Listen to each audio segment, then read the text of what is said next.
Welcome, everyone. My name is Jen, and I am a librarian with the Santa Cruz Public Libraries. And I am so happy that you're here for Naturalist Night. This is a joint program between the Santa Cruz Public Libraries and the Santa Cruz Museum of Natural History. I hope that you are coming to us from a safe place, whether it's rehoused in your home in the valley somewhere, or somewhere that you feel safe and comfortable. Because we will be talking about the Redwoods tonight. I believe we'll probably be touching a little bit on fire practices as well. So I just wanted to throw that out there. I'm actually coming to you from just outside Phoenix, Arizona. I don't normally come from here, but I'm on vacation. But I took some time out of my vacation to come run this program. It is down to 100 degrees right now, so I'm sure wherever you are is much nicer than that. But before we get into everything, I just wanted to go over some guidelines for tonight. Please keep yourself muted. We will have an opportunity for you to chit chat with one another and answer some questions on mic. But while the program is running, please remain muted unless we indicate otherwise. This program is being recorded, so just be aware of that. You don't have to have your camera on, but you are more than welcome to. If you have questions, you can enter them into the chat box. Hopefully you have access to that. If you need tech assistance, we do have a library Zoom representative here with us, and you can just go ahead and PM them in the chat, or you can put it in the chat for everyone to see. I will do my best to monitor the chat while the program is going, but I can't make any promises that I will see something as soon as you put it out there. So if it is a tech issue, definitely go directly to library Zoom support person. This is a family event, so please keep your language and videos appropriate, and most importantly, enjoy the presentation. Now, I am super excited to hand it over to Marisa Gomez from the Santa Cruz Museum of Natural History. Cool, thank you, Jen, and thanks everyone for being here with us today. This is our third Naturalist Night of this series, and as Jen said, my name is Marisa Gomez. I am the Public Programs Manager at the Santa Cruz Museum of Natural History, and so I wanted to just briefly share a little bit about the museum. I hope that all of you have been able to visit the museum while our doors were opened for 115 years. We are currently closed to the public, but we still have a wonderful native plant garden that you can explore, as well as lots of virtual opportunities like this one. And we are gathered here today for a series which we are calling Naturalist Night, and we've done two of these before. One was about like kind of a general overview of the habitats of Santa Cruz and Santa Cruz history, and then we started diving into individual habitats last month with the inner tidal zone. And today we are going to be looking at the Redwood forest, but we always start by thinking about what it means to be a naturalist. And so I wanted to do that today as well. So for those of you who joined us last month, you experienced something similar, but if you want to turn on your camera, you're welcome to. If you don't want to, that's okay. But I want to invite you all to be a part of a little conversation for the first couple minutes of this. So feel free to turn on your camera now and change your view to gallery view if you like. And I'm hoping that someone out there will be willing to chime in and share what you think a naturalist is. How would you describe someone who is a naturalist? And let's just, if you have something to say, you can just unmute yourself and start talking. We'll try that out.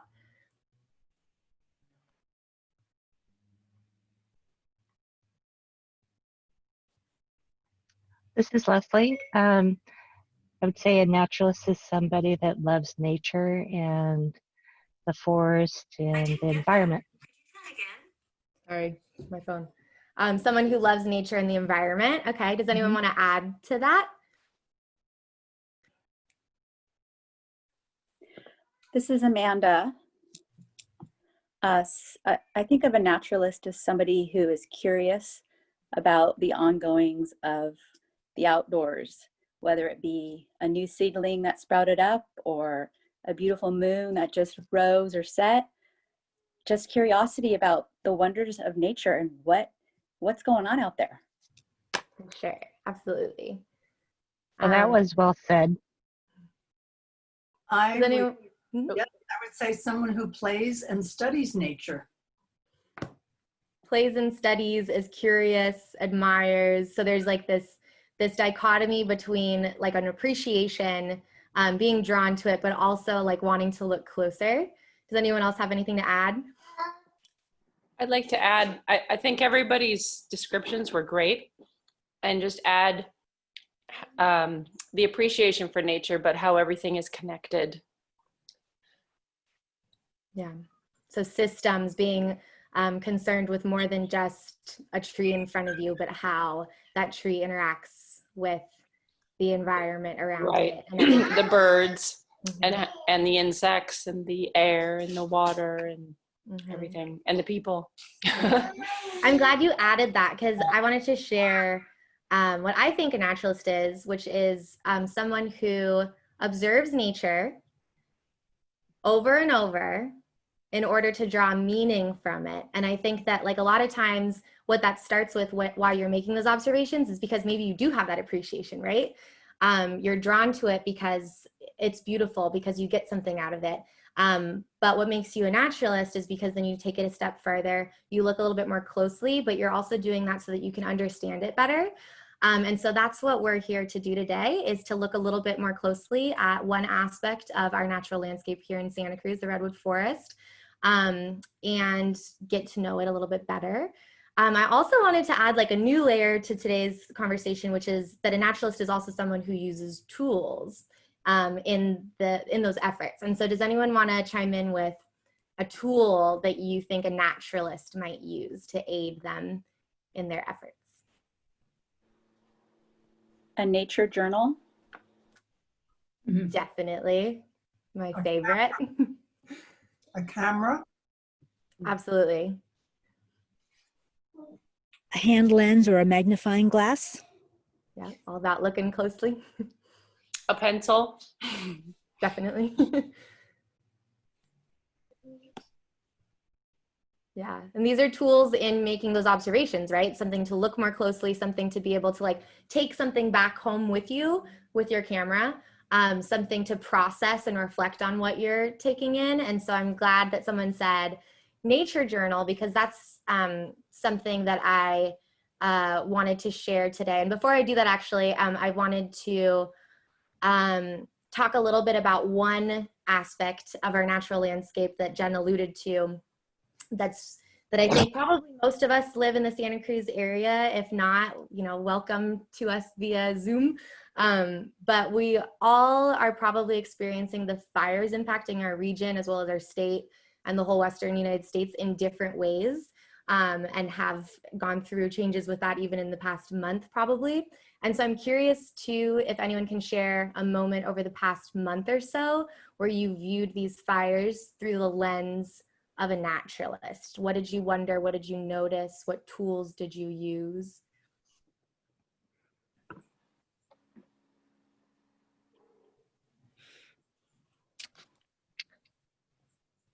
It could be a question that you currently have about the fires too. Keeping up to date with all the internet communication through CCC, fire and research, and all the various information that was available to us to communicate where they're at and the status of what the fire is doing. Yeah, so that's a great tool that we were using. We were getting so much information being shared, like data that was being collected and then shared out in these interesting ways that were both like immediately helpful, but also help us to better understand this phenomena, this event. I had I guess a comment and a question. Mm-hmm. Initially, I heard that Big Basin, where we actually used to live right near Big Basin and used to walk and run and, you know, spend lots of time there. So we were happy to hear that Big Basin survived the fires, and then later heard that there were many older trees that had to be cut down for safety. And that to me was very upsetting, to think that these trees have survived 1,000-2,000 years, and this fire was the end for them. So I guess talking about that, maybe if you can, how, like, what is the breaking point for the redwood trees? You know, what, because we used to live right there in Boulder Creek, and we had some huge burned out trees on our property that had survived a fire. One had not survived a fire, and you know, we found them fascinating to look at, you know, right on our property. And we still live in the redwoods now, but you know, what does it take for a tree like that to survive? And then, you know, what kind of fire, like the one we just had, what makes it not survive a fire like that? Yeah. And I did hear something about the roots catching on fire. So is that the breaking point for the tree, or? Yeah, I don't know specifics about like this particular event or those trees that were cut down. We'll definitely be talking about fire resiliency and fire adaptations within redwoods today, but I can say that while redwoods have those adaptations, they're adapted to a certain type of fire, and what we're seeing is a different type of fire. So we can maybe get into that a little bit more in that portion of like the presentation too. And I don't know the specifics of why they would have chosen to select like certain old growth trees to come down in that situation. But Petra, I see your hand. Yeah, more specifically to the question of the tools we were using after the fires in the environment in our area. And this is not up the hills in the redwoods. This is down by the beach near the museum where I live in the neighborhood. On 2 separate weekends recently, I used 4 apps as digital tools. I used an Purple Air. I used a local air quality index to make sure it was safe for me to be outside. Then I used a map app to document my progress, the Clean Swell app to document collecting garbage in our neighborhood that was going to get into the environment. And while I was out there on the beach, I saw an endangered species, snowy plover, and documented a photo of it in the iNaturalist app. It was actually within eyesight of the museum, and right in between all the people on a relatively clear air day. So I love that there's so many different things at play there. So you're using so many tools to help you better understand your surroundings, as well as to aid in like citizen science and community science projects, but also like one thing's on your mind, maybe, you know, air quality, but all around you are all of these other parts of this system. So I think that was a great story. Thanks for sharing. And so I hope that we can continue to think about how what we're going to be learning today and talking about today, like how it impacts us in our daily lives and ways that we have agency within that. And so that's one theme I want to kind of leave with you at this point. And also we'll definitely talk more about, Stacy, what you were bringing up in a moment. But also getting back to the nature journaling part, I did want to share that like I think that nature journaling is a really useful tool in general as for naturalists, but also especially now dealing with a situation like what we're dealing with, because it's not only a great tool to aid in collecting observations, reflecting on your observations, really you know, tuning into different things, writing, drawing, quantifying are all great skills of a naturalist to process those observations, but also at a time like what we're going through now, it's also a wonderfully cathartic experience. And I just want to, you know, note that we are whole people We aren't just scientists, we aren't just naturalists, we aren't just, you know, evacuees for that matter. We are people experiencing this in many different ways. And just as we are complex, so too is fire in California, and so too are the redwoods. So we're going to explore this habitat through many lenses, including the recent fires. And as we dive into this topic, why don't we, maybe at this point, we'll use the chat and share 3 words to describe redwoods in the chat as we get started thinking about them. And I'm actually going to share a video with you all, and it may be pretty bad quality, unfortunately, but I hope that it's still worthwhile. I'm going to bring in someone named Skip Lowry, who is a state park interpreter, to share what redwoods mean to his Yurok people through a story. And this is a long story, so I'm going to summarize some of it first and then bring in Skip to close it. The story begins with the hardships of the marbled murrelet, a little bird who was too injured to join its family on their regular migration. So while they were away, it sought help from so many plants who all turned it down: the dogwood, the oak tree, the alder, until finally the mighty redwood offered itself and its family, the rest of the redwood forest, as a refuge for the bird and all the bird's family for all years to come. So now I'm going to bring in Skip. Let's see. So this is actually a Facebook live video.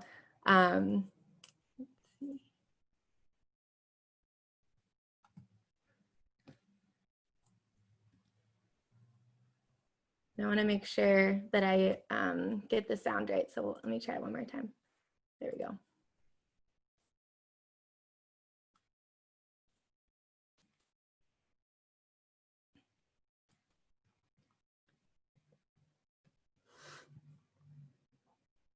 For the world. Acorn tree at that time didn't have to produce nuts, didn't have to acorns. Creation came down and said, hey, you didn't help this little bird. From now on, there's Yurok people going to be coming here. They're going to come physical, and they're going to need food. They're going to need sustenance. They're going to need substance. They're going to need healthy longevity. And it's your responsibility from now on to provide that for the Yurok people, to show that one tree can provide for a community. Because acorns, they shed so many nuts, and if you have a nice grove of acorns, 5, 6, 7, 5 or 6, 7 trees can feed a lot of people. So to this day, the staple of the Yurok people, one of the main ones, is our acorns from our oak trees. And the alder tree said, I was too busy. I'm too busy. I got all my leaves to hold up. I can't hold up a little broke-winged bird. And creation came down and said, hey, Yurok people are going to need a lesson about putting their stuff down and picking up someone else's stuff and helping them carry it, to helping people out. That's what people are here for. They're to help create balance in the world. And so you're going to teach a lesson. So you and all your cousins every winter are going to drop all your leaves, and you're going to be naked. And they're going to teach the Yurok people that you don't want to lose what you got just because you don't want to help someone else. You got to be able to put your stuff down and help someone else out when they ask. And then the creation came to this redwood tree and said, Yurok people, they're going to need someone to protect them. They're going to be big. They're humans. They're going to have this huge energy. They're going to affect the world. But they're going to need guidance. They're going to need protection. They're going to need lessons. They're going to need to be in relationship with something that is solid, strong, and pure. So from now till the end of time, the Yurok people are going to consider you the heart of the people, because the way you treated that little bird and showed that little bird kindness when nothing else would, that Yurok spirituality and presence is going to be just like that little bird. It's going to need a lot of help. And to this day, we build our houses out of Yurok split plank. We honor the house. There's a heart in every house. There's a canoe over this way that has a heart and kidneys and lungs and a face. We honor, even after a tree falls, the spiritual essence that it has always been a protector, a provider, and the heart of the Yurok people. So okay, I hope that worked out okay for you all. Does anyone have anything that they want to share based off of that, or anything that they got out of that?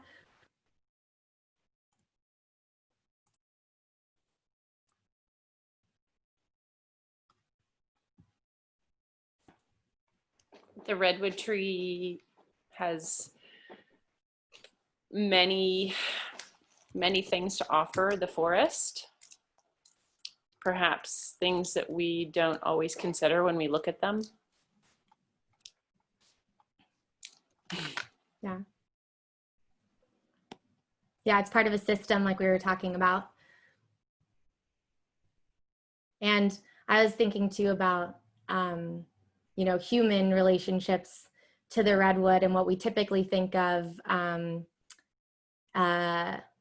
is maybe a not positive relationship, but this one demonstrating that people have benefited from the redwoods as a material, but in a different way over time. And it also just makes me think about how we're in relationship with nature, and we gain so much from our environment, and it's also our duty to also understand what our environment needs from us, and to keep that interaction respectful and in balance. And again, to be a whole person and think about our human needs as well as the needs of our environment, and also, you know, what else we can learn from these systems and species in a whole way, not just in a scientific way, but, you know, in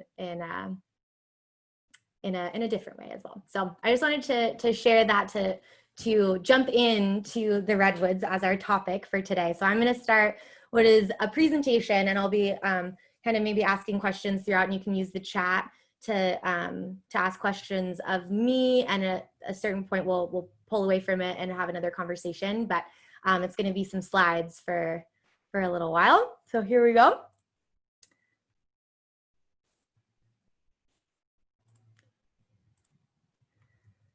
All right, so the Redwood Forest, and this is an image by a local artist named Ann Tierman, who's a friend of the museum.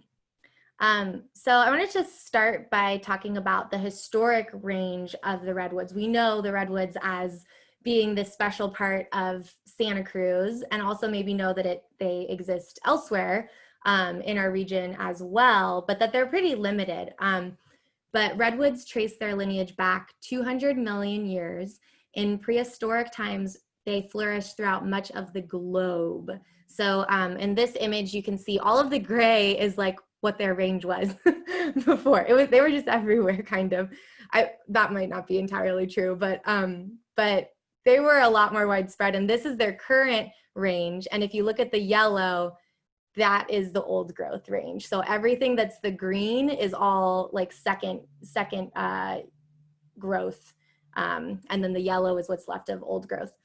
And due to past changes in climate, which occurred over much longer timescales than human-caused climate change is occurring today, the range of redwoods contracted to only a sliver of Northern California coastline, and extends only 60 kilometers roughly inland. So it's just a small little portion there.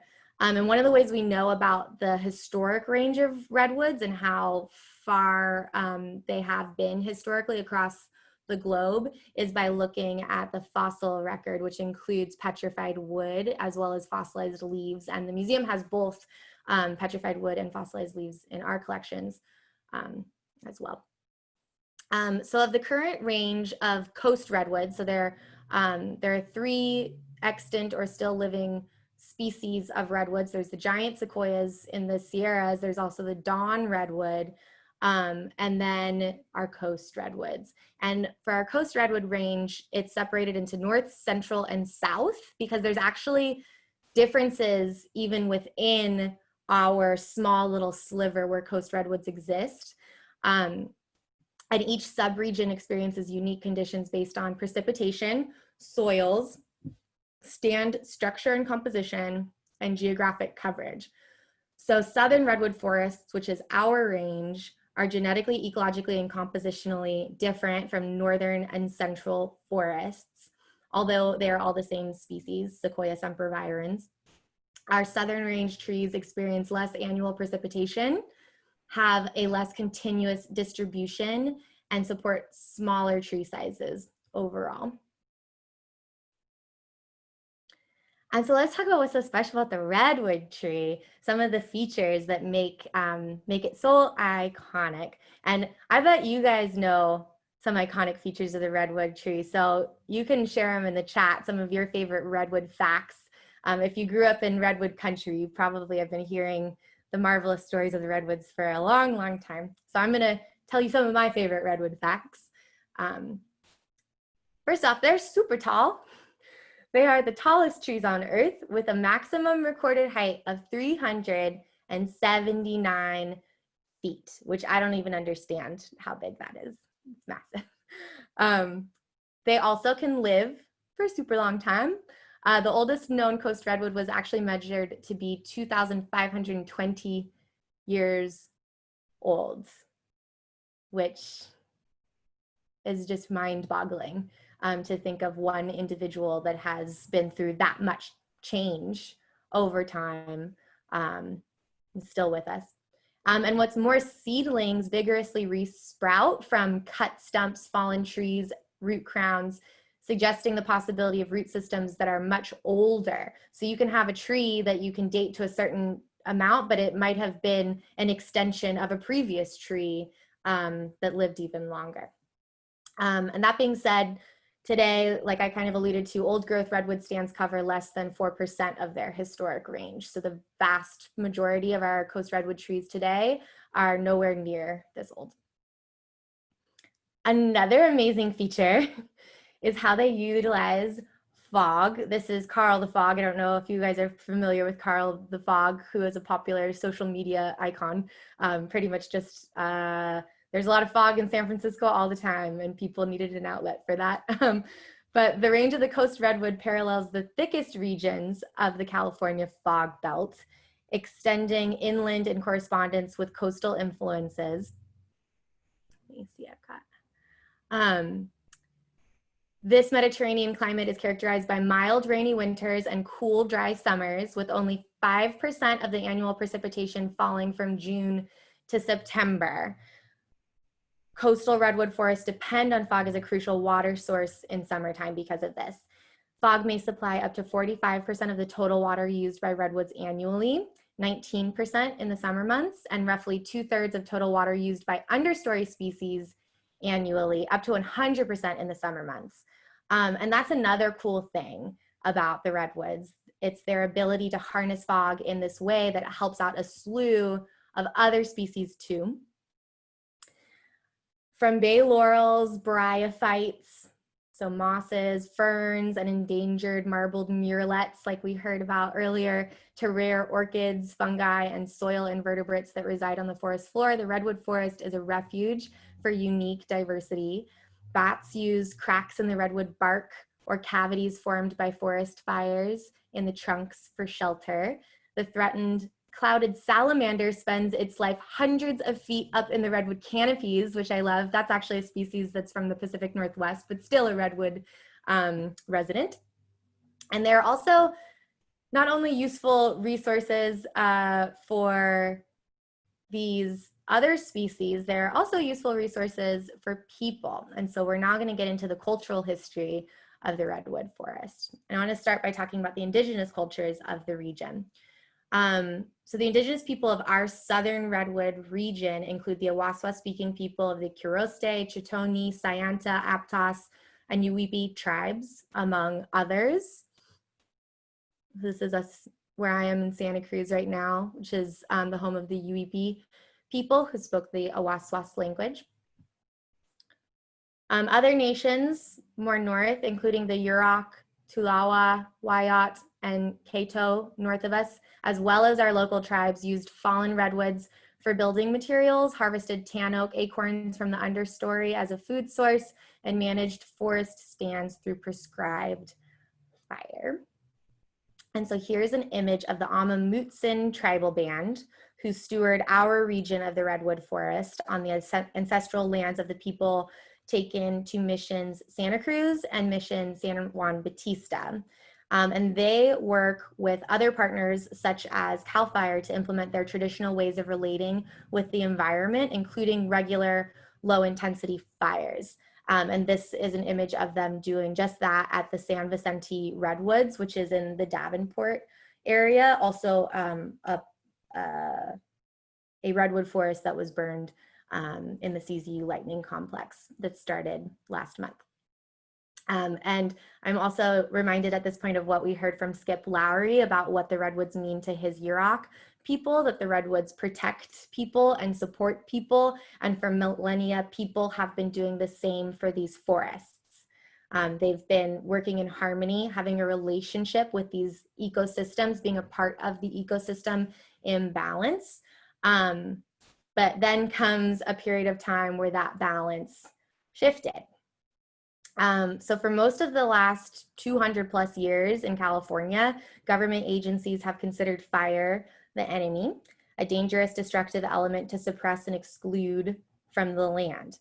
Traditional ecological knowledge and landscape stewardship were sidelined in favor of wholesale firefighting and a kind of land management that looked like natural conservation, but left the ground choked with vegetation ready to burn. Colonial attitudes and racial prejudice contributed to the prevailing opinion that Native Americans did not systematically manage their environment in a deliberate fashion, which is false. They certainly did.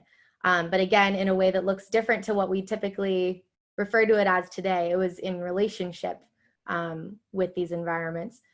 The Spanish viewed indigenous set fires as quite destructive, and this burning was put to an end when, on May 31st, 1793, the Spanish governor issued a decree to the missions detailing punishment for Indians convicted of starting fires.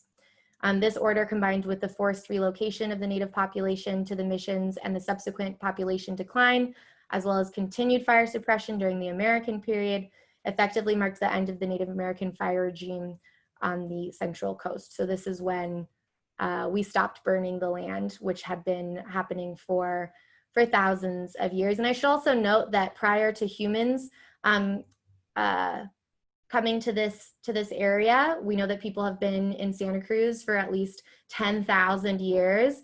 But there was also fires before humans.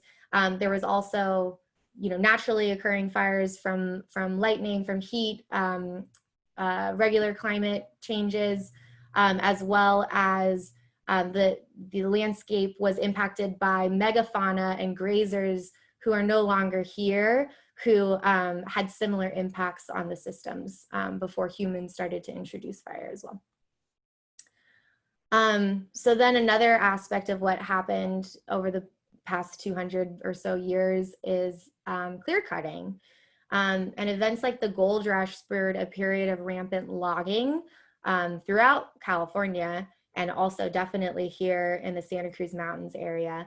The coast redwood was easier to transport than the giant sequoias of the Sierras due to their proximity to waterways primarily. And they're also just an enticing resource. They're large, like we saw, and they have consistently straight grain and are fire resistant even as lumber because of some of their properties as well. So they were popular resources. And rather than using this resource in a way that kept these systems in balance, people used them in a way that made everything very topsy-turvy. Second growth forests make up most of our remaining forest lands in the Santa Cruz Mountains. The redwoods in these forests started as stump sprouts following the clear-cut logging of the late 1800s and the first half of the 1900s.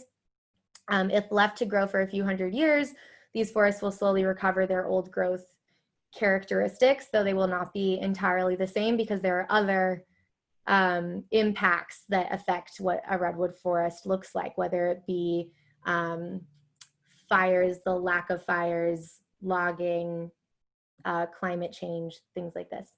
Region-wide, it is estimated that in 1850, there were more than 2 million acres of old growth redwood in the whole region.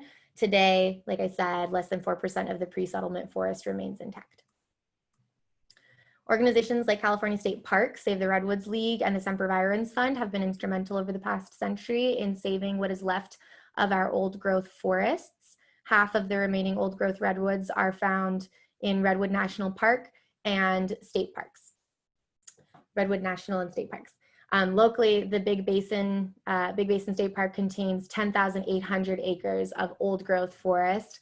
Although, as we heard earlier, that number may be somewhat impacted by the fires that we've recently experienced. Though we also heard, and it is true, that the vast majority of the redwoods of that park remain standing. So let's get into that fire ecology piece a little bit. So coast redwoods are adapted to fire and other disturbance in a couple of different ways. So seeds germinate best on mineral soil as is exposed by flooding, fire, or wind throw for seed germination and establishment. So, so that disturbance and opening up of this soil actually can lead to more prolific regrowth from seeds. They can also germinate on deafened logs though too. Redwood seedlings and saplings prefer full sunlight and grow rapidly. So again, that sunlight that might be from something clearing up can also help, though it just doesn't infer dependency necessarily. There is even evidence suggesting that the long-term viability of redwood populations may be a little bit dependent on fire though.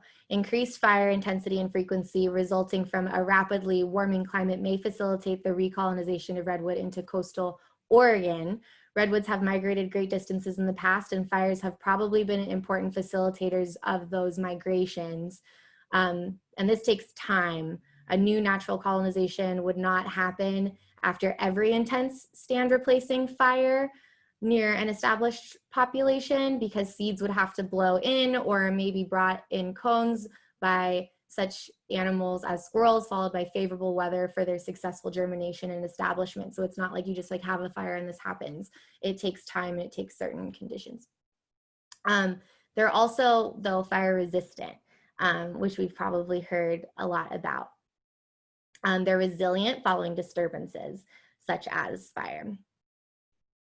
Can you think of any ways that redwoods are resilient? Maybe you can shout it out if you know of some characteristic of redwoods that make them resilient to fire. They have tannins in their bark. And what does the tannin do? It's like a fire retardant, isn't it? Yeah, it doesn't burn very easily, so it does serve as a flame retardant. And other trees have more like resin, they're more resinous often too, which is not a characteristic of redwoods that are tannin rich instead. And tannins are also what give the redwood its red color. Any other aspects of their characteristics? How dense they are? They dense, seem like yeah. So they're really dense wood. Yeah, so like the wood itself is fire resistant because of those tannins, and also the bark itself can be up to a foot thick, which is another like massive barrier. It also has high water content, which helps prevent it from burning easily. Anything else? What about their roots? I know that they have shallow roots and they kind of connect together underground. Does that help them kind of weather stuff?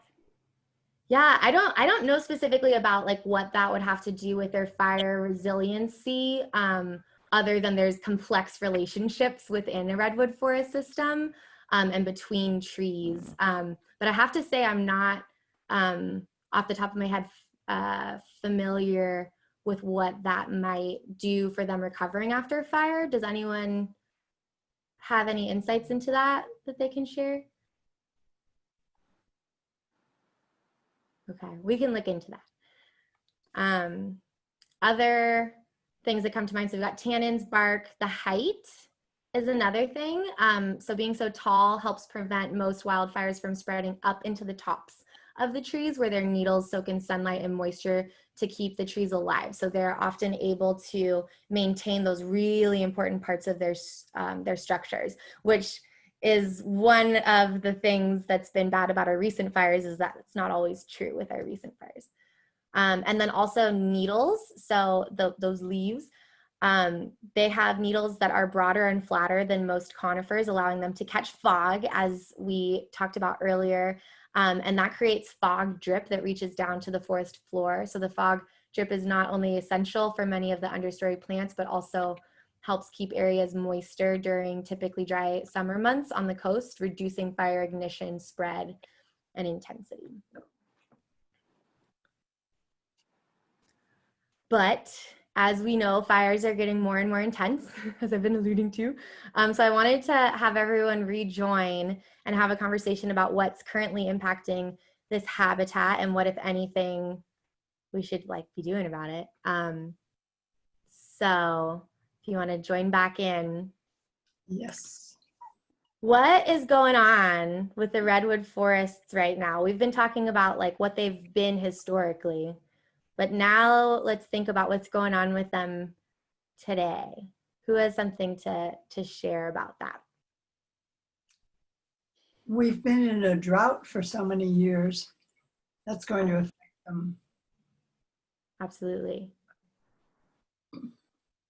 And how is the drought going to affect the redwoods, if you want to elaborate on that? It dries out the soil, heats up the soil, dries out the understory. Yeah, so it's adding to fuel load through that. It's also a strain on the redwoods themselves, right?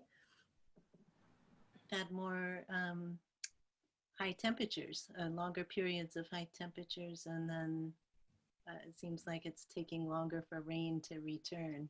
So the seasons of dry periods are longer. Yeah.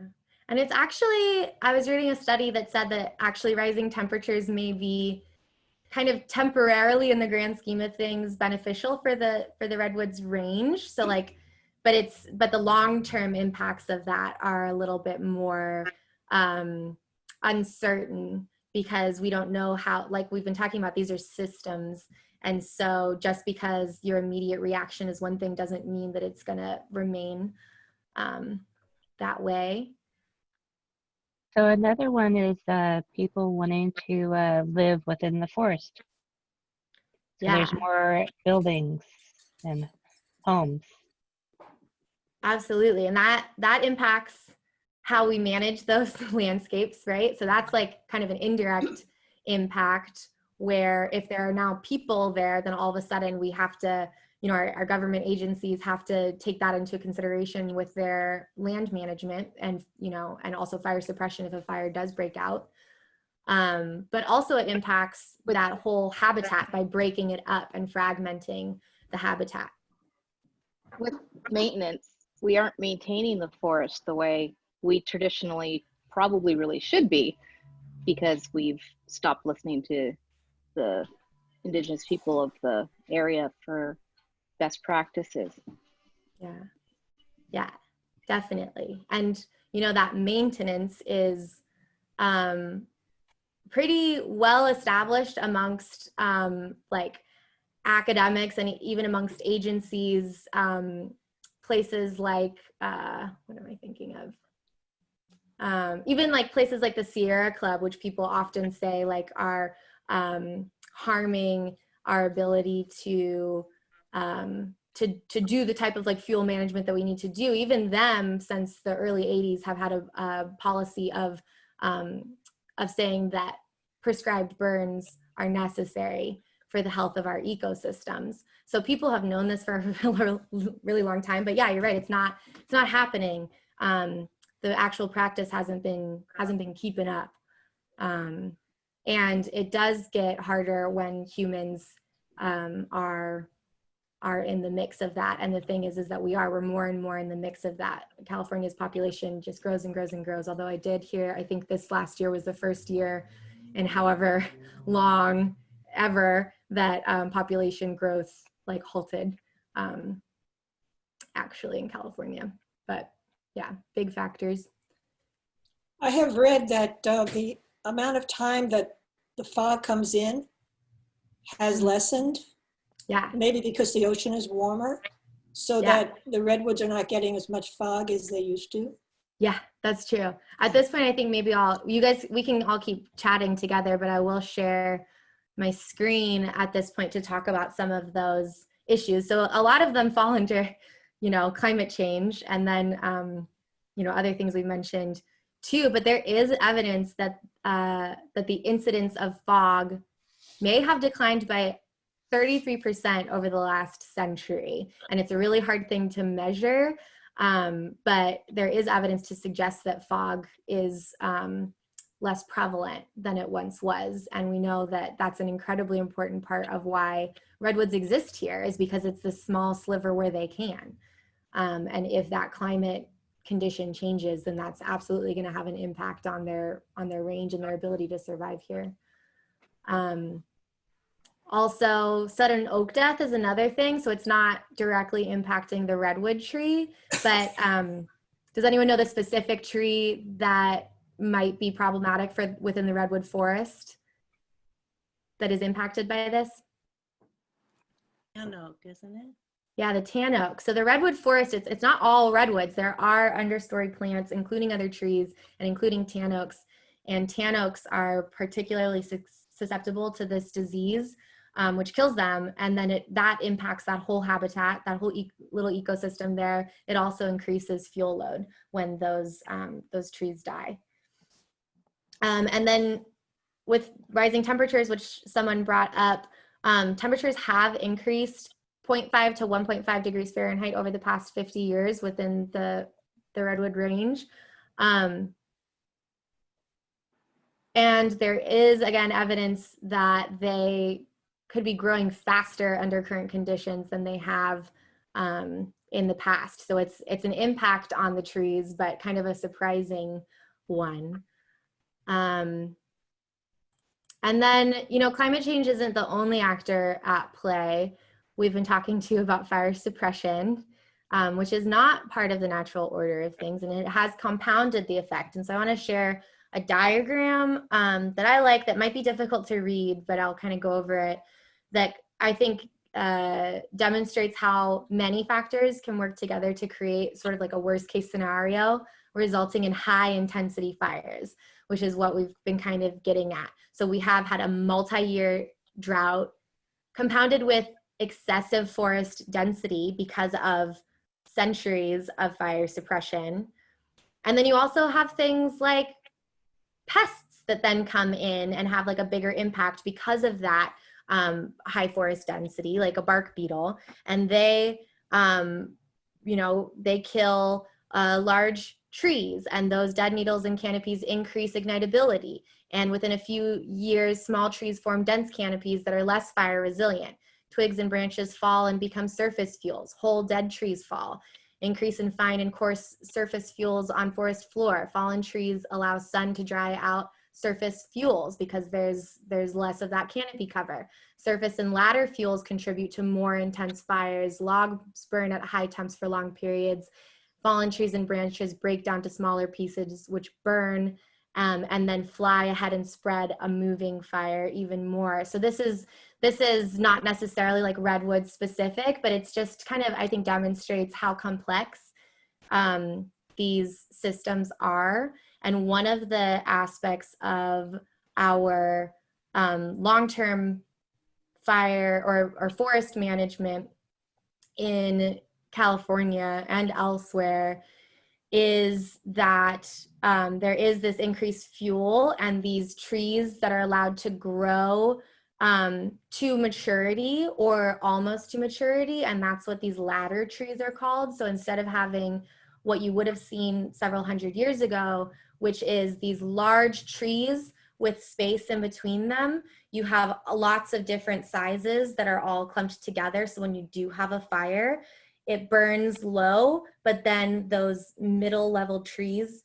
burn and bring that fire up to the canopy, which, as we talked about earlier, one of the ways that redwoods are fire resilient and resistant is that fire doesn't usually go up to their leaves. But with these fires, we're noticing that they can have these crown fires, which makes it way more intense. And that intensity leads to further complications, such as what Stacy was talking about, which is even the roots being on fire.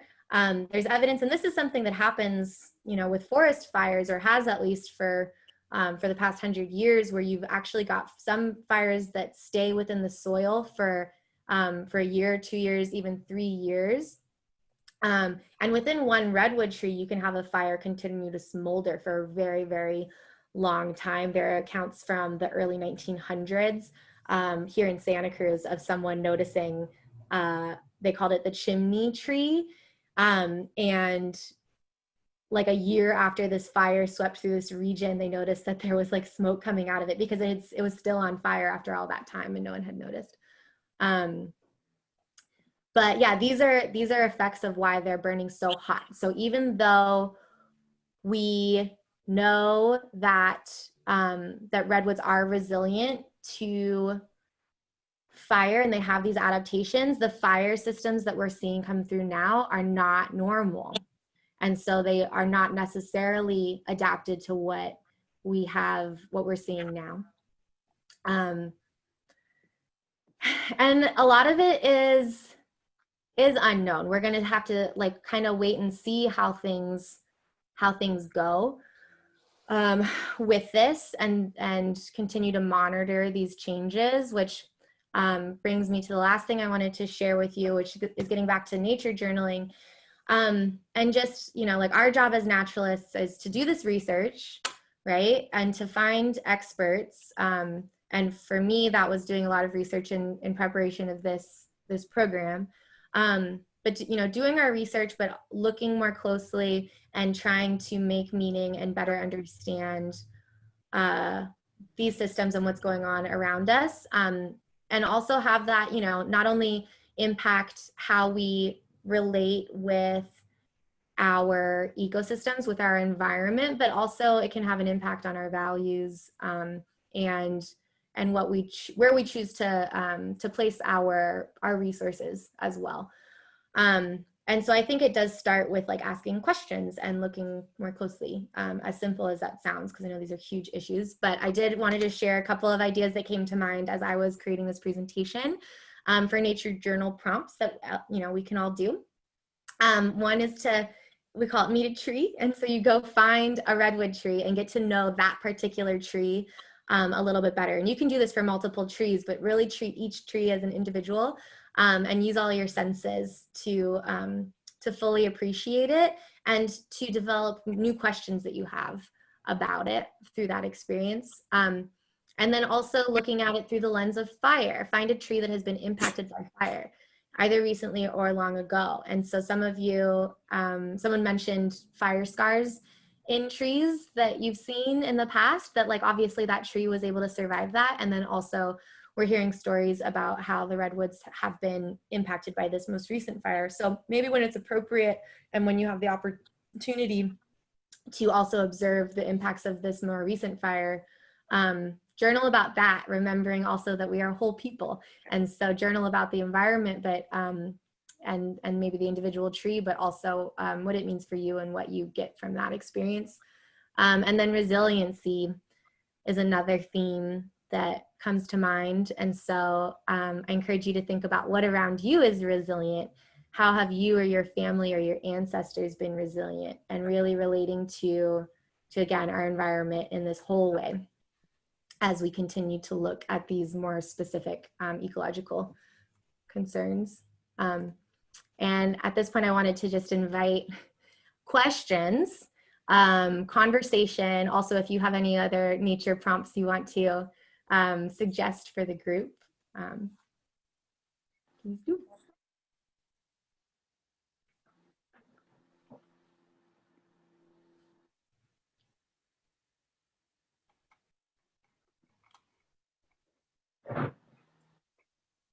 And I should say too that Jen and I have created a resource list that Jen will and the public libraries will share out after this. So a lot of the resources that I used in this presentation we'll be linking you to so that you can further dig in to them. Well, thank you. I really enjoyed the topic tonight. This is my first one. Oh, wonderful. Happy you could join us.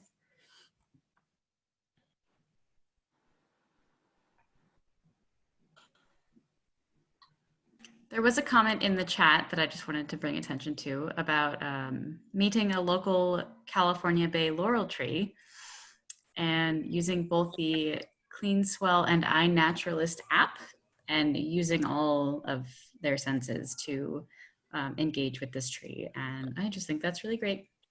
Yeah. Smell is an often overlooked sense, but such an important one. So anytime I meet a plant, I'll always smell it just to see if there's something there. Oftentimes there's not much there, but when there is, like, that plant stays with me for sure. And the California Bay laurel is one of those trees. And does anyone, we talked about something earlier in the program that is tangentially related to the California Bay laurel. And I'm just curious if any of you naturalists out there know what I'm referring to. I think I actually like referenced the bay laurel at one point, but I'm thinking about something a little bit more indirect. Is it something about how the Native Americans would eat the acorns? And so Native Americans also eat the California bay laurel nuts? They totally do. Yeah, you can roast the bay laurel nuts and you can make like a kind of like a cocoa truffle thing out of them, which I have. They have this really, the nuts have like a very kind of like almost minty, strong, bitter flavor. But yeah, you can totally do that. I was thinking more of something that is something that's stressing the redwood forest ecosystem. The lack of fog?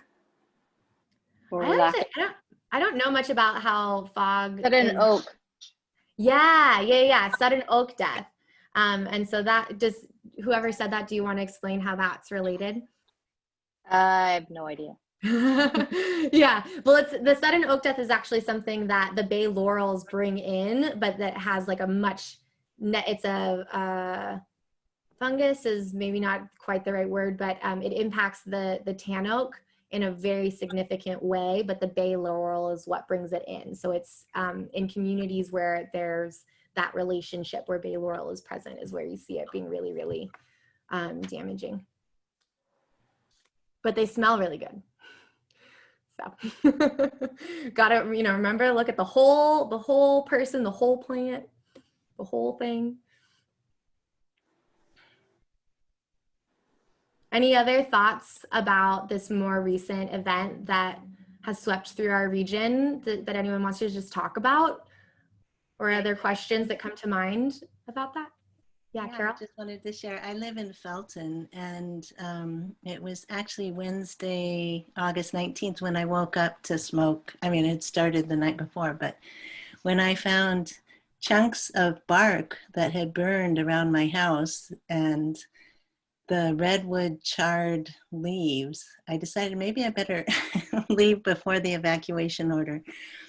So I'm wondering, I saw you guys were collecting those. Oh, yeah. Yeah, continue. But this is totally another note was that when I did come back, one of the first things I did was fill my bird feeder, and there was just a feeding frenzy. The birds seemed really hungry, and I know a lot had been displaced by the fires because the redwoods especially harbor, so many animal homes, right? Yeah. But I did find a dead blue jay right by my house. I mean, woke up after, he hadn't been there the night before and then was there the next morning. And I called Native Animal Rescue because I thought I'd seen on Nextdoor they wanted us to bring in any dead birds they were going to test the reason. But she said they'd been so inundated and that they were helping heal some raccoons and skunks that had burned paws from the fires. But I just wondered if, the native animals to the redwoods, how many have been impacted and what that will do now to their habitat where they'll make their homes. Yeah.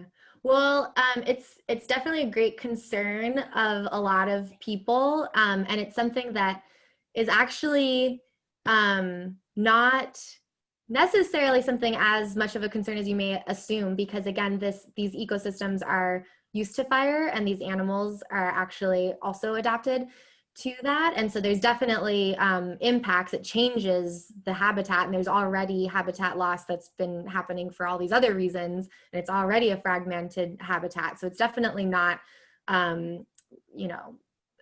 it's definitely something there. But in the wake of fire, there's new food sources that come to. The Santa Cruz cypress, for instance, is a very hyper local specialized endemic tree that is fire dependent. The cones don't open unless there's a disturbance like fire. And they also require that stand to be, to clear out for the tree to be able to grow. So it's super fire dependent, and but also provides so many seeds when they open that there's plenty to go around for all the animals. And I heard an account from someone with the California Native Plant Society about seeing just so many animals just bursting to life right after the fire, benefiting from that. So I think that there's, there are bad stories, but there's also good that comes from it, and long-term benefits of fire coming through an ecosystem as well. And in terms of the dead birds, there's actually been, I don't know if you guys have read about this, but there's been quite a few birds that have been dying off along the western United States in like these large numbers, and they don't know the cause yet, but there was a lot of concern of like, is it the fires? But it's not, they're not sure at this point, it sounds like. No. So, yeah. I noticed a lot of dead cormorants along the beach. Really? And right when the air was really smoky. Mm-hmm. And I walk that area a lot often, and I don't normally see so many dead cormorants, and it's very odd. Yeah, I wonder about that. And I guess I should say too, I mean, like smoke and ash are another so like an animal may not have been directly impacted by fire in like that they were burned, or that it's with habitat loss or something like that, but smoke and ash can impact water quality for really highly sensitive animals such as salamanders, things like that. So there are definitely, like, again, this is a huge system, and the residual impacts on our watersheds too for things like coho salmon. There are so many ways that this fire can have an impact that are complicated, and that I need to look into more. And then I think if there's a part of this, a question that you have that like particularly tugs at you, that you want to know more about, focus on that. There are resources out there, and also reach out to the museum too. I might not have an answer for you right now, but we're always happy to be a resource to help direct you in wherever you need to be directed to be able to better understand your natural world around you. Yeah, and same goes for the library. I mean, obviously we do research and things like that, and part of the reason we joined with the Natural History Museum on this project was because people like Marisa have such a strong understanding of some of these topics that people are really interested in, whereas the library has more of a generalization knowledge. We know a lot about a little. We know a little about a lot, and the museum knows a lot about their very specific topics. So that's if you have reference questions about things like that, you can always contact the library as well. And there was a question in the chat I wanted to address before we left. Are there plans for more controlled burns in our, I think that means area, as well as the rest of the state? So what I know is that there were controlled burns at Henry Cowell last year. There were burns at Wilder and like along Empire Grade 2 years ago, and 3 years ago, I think. There were burns at Big Basin 3 years ago, I think. So there have been controlled burns that have been happening. The Amamutsan Tribal Band has been involved in some of those. Also Año Nuevo, which also that region, the northern stretch, you guys probably saw pictures of the fire going all the way down to the coast. It was very close to a cultural preserve that's it's part of Año Nuevo State Park, but it's the Curoste Valley Cultural Preserve, which is an archaeological site. It's a site of a historic village, like the most prominent village site in the region. The Curoste were a very powerful tribe. And it's a really important site, and the Amamutsin have been doing a lot of work there to restore it and to implement their cultural practices. I do not believe that they've been able to get burning to be able to happen there yet, but that was a place that was like right on the verge of the fire, but I think that it did not actually get into Kuroste. But yeah, there are burns that have been happening. There are also there's always like no's for burns too. There's like these very particular set of circumstances that have to do with air quality and seasonality that come into play of when like you'll get permission to be able to do it, even though all these agencies know that this is a good practice and, you know, in a lot of ways like want to do it. But so if that's something that, you know, you feel passionate about and you think is something that our state and our country needs to be moving towards, then I encourage you to continue to look into like what those barriers are, why it's not happening. And yeah, and I know, I mean, so state parks and national parks are one of the kind of more local land agencies that have been implementing controlled burns. National parks also worked with the Amamutsin tribal band at Pinnacles, and they did controlled burns there in 2015. So there's happening, but slowly.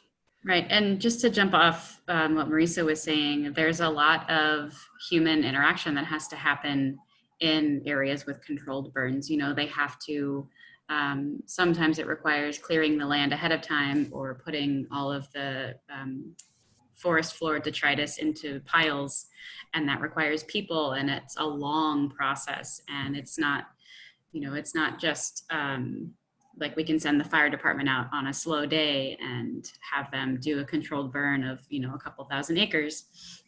There's so much red tape and bureaucracy, and you know, when we have shortages of firefighters and we have shortages of finances, and you have to have all these agencies cooperating with one another, and then you have to have the environmental sort of perfect day to do it. You know, there has to be the right amount of humidity in the air, and it can't have, you know, it has to have rained recently or something like that. So there's so much that goes into controlled burns that a lot of us don't see, other than getting an alert on our phone or something that says there's going to be a controlled burn at this, you know, this site. So if you see smoke in the air, don't call 911, because that's, you know, that's what's happening. Yeah. And there is one more question in the chat. It's just wondering how the fires may impact the monarch butterfly's migration. I don't know if you know anything about that. I don't know. I don't know. Yeah. I don't know. I mean, I guess maybe Carol, do you want to like hypothesize what you think how it might be impacted? Well, I just remember in the last couple of years when the numbers had dwindled so much at Natural Bridges, I was speaking with a park ranger, and she said they thought it could have been connected to the numerous fires in, you know, Paradise and Santa Rosa. And I mean, it's just been several years now. Yeah. So, and that kind of data, it's like, there's always this conjecture, right? Like you've got this major event that takes your attention, and so whenever you see something that's not working right, you like look to, well, what happened this year? But it's like we probably need a lot of time to be able to know this, and like the monarch migration impacts on monarch migrations are so complex and have been happening for so long too, that, you know, it'd probably be really difficult to tell if it was due to this one event too, if we saw a change. But and also when they're migrating and so if there's, you know, a bunch of smoke in the air at the time of migration, that might be something more directly impacting it, as opposed to like habitat loss, for instance. So yeah, we'll have to see. But that's also something, I mean, one thing that you could probably look into is that is a really well-studied phenomenon, monarch migration, and so like where they go and when is pretty well studied, and so we could like compare to the fire map. That might be an interesting little research project for you, Carol. yeah, I could work on it. Well, I was interested because I had also heard, I think it was on NPR, about the bird die-off, and they were saying it was right when they were migrating. And it also could be very well related to how hot it had been for such an extended period. And that I'm sure would affect butterflies too, right? Yeah. But we aren't used to having such a long period of, and the nights were hot. It reminded me of when I lived in Phoenix, actually, Jen, that's where I moved from, so. Yeah, and that's You made a another good thing choice. that we notice about these like kind of surprising impacts of climate change and temperature rise is like, this is sort of a tangent, but I was listening to a radio lab about a fungus, like a candida fungus. I don't know if any of you heard this one, where all of a sudden these people started dying from this fungus that was like in this one hospital. And it turned out that like the fungus had existed all along, but it couldn't live in a human host until the temperatures were high enough for regular enough times that it caused an evolution within the fungus to be able to live at high enough temperatures to be able to live in a human body, which was of a certain high temperature. So That's wild. Yeah, like the impacts of temperature rise are just like they can be so immense. That sounds like how you end up with zombies. Yeah. Yeah. Yeah, I kind of wanted to also just end, I know we're like kind of over time, but I wanted to end on one sort of controversial thought, maybe just as like a thing to get our brain juices flowing. But, you know, we've been talking about fire suppression, prescribed burns. Sounds like maybe a lot of us are on board with implementing prescribed burns and going back to indigenous practices that have been in place for millennia. And so part of that is fire suppression is part of it. So like when a fire starts, you put it out, right? So that's the other side of it. Prescribed burns are like a management piece, but then what happens when the fire starts, if you let it burn, that's one way of reducing fuel load later. But, you know, in our situation with the CZU lightning complex, what would not doing fire suppression look like for our community?